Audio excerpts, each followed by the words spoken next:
Now, as time progressed in the dream, I was given the ability to realize by being in homes that television sets not only broadcast and transmitted programming, but they now had the capacity to actually send signals about you in your living room.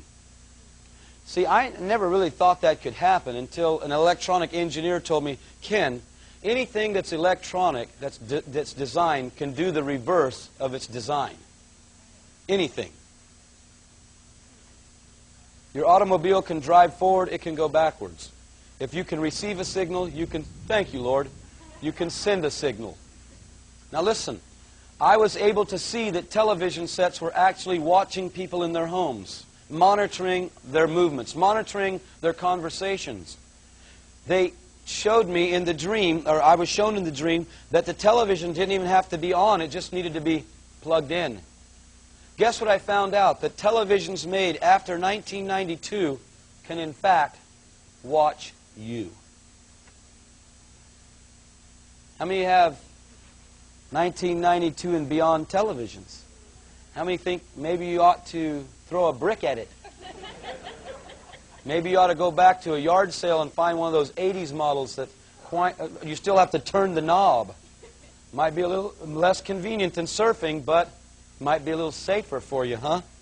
You say, how do you know this stuff? Well, because I've ran into people that showed me the demonstrations. One man showed me how your telephone could be bugged in your house with a $17 Radio Shack device. Called my house, rang the number, and says, hey, listen up. Hang up the phone, and now they can listen to everything you're saying. Do you know that your telephone, good old Ma Bell made sure that your little telephone, your Mickey Mouse phone, you know, all your little phones have in them one of the most sensitive microphones available? Why? So you can talk to Grandma better on the West Coast? I mean, think about it for a minute. Why do telephones need such sensitive devices? And why have they so rapidly went to the new type of cables that carry all the signals? Can't think of what you call it right now. Somebody help me. Fiber optics. Do you know that one fiber optic cable can carry over 1 million messages? Why? Why do they do things like that? Think for a minute. So that more people can be kept watch after. Not so that telecommunications gets better for us. It's a game, folks. It's a big scheme. It's a big plan going on before us.